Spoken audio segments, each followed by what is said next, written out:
Hey Glendale, I'm Harper Brady, and you're watching the 16th episode of the Glendale 411.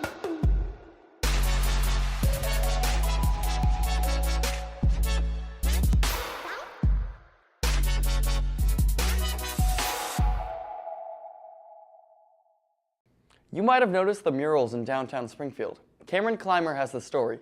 Andrea Earhart is a painter working in Springfield. I started doing art when I was a little kid. My grandmother was really good. She was artistic, and so she kind of passed it down to me. So I prefer to paint in this kind of like rainbow-esque kind of a thing, where a lot of artists tend it to be very natural. So I think that's kind of what makes me a little different. I started doing art because that's just the one thing that I would do in my free time.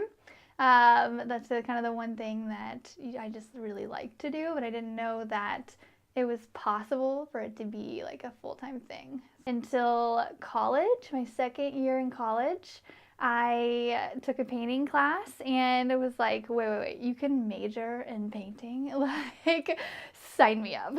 So I took my business minor and then just kind of tacked on another year of college and majored in painting, and then I got a job with Bass Pro and had a lot of muralists there, and so those muralists trained me, and so now I'm like, the bigger the better the wall space. Like, the bigger the wall, the better, just the more fun it is. I think photo op street art especially wasn't here before I kind of introduced the wings and the umbrellas and stuff like that.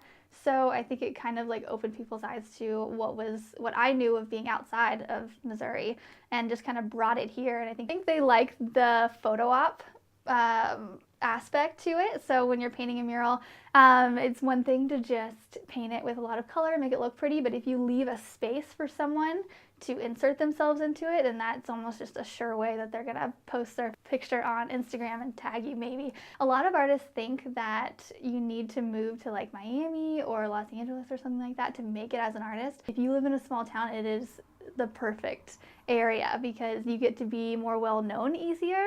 There's not a lot of competition, and Springfield is a blank canvas kind of a thing. You know, there wasn't a whole lot of street art, and so I just like to fill it.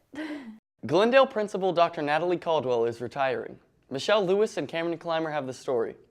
Many students know Dr. Caldwell from her accomplishments as a principal at Sequiota, Pershing, and Glendale.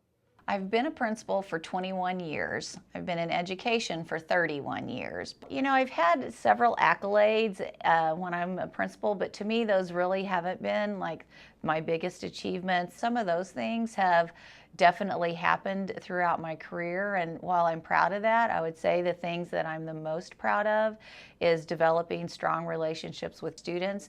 The thing that I've learned that I think sets Glendale apart is the whole foundation of the flock is built on a concept of family, and that's pretty unique that you have a whole entire group of people, and especially in a high school this large, where they really give a lot of consideration to being a part of something.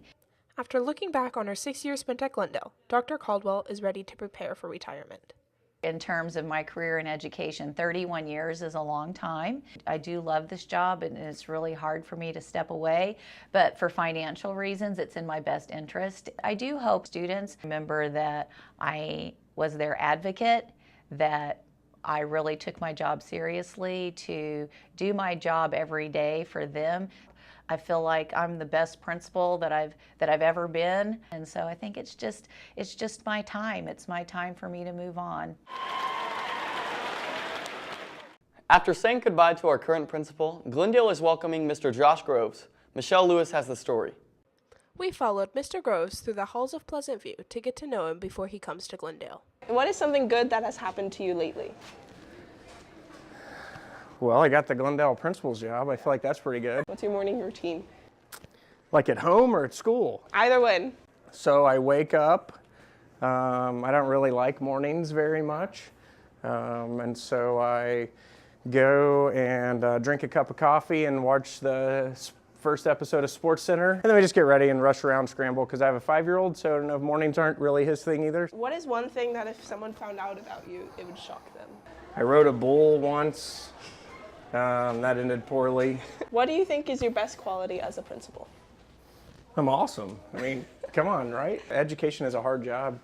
Yeah. And so I just really try to engage and enjoy what I do. I like that everybody has a voice and an opportunity to be a part of what happens. So that's what is probably the most exciting about high school, because you can have real conversations with high school students. What was your favorite subject when you were in high school?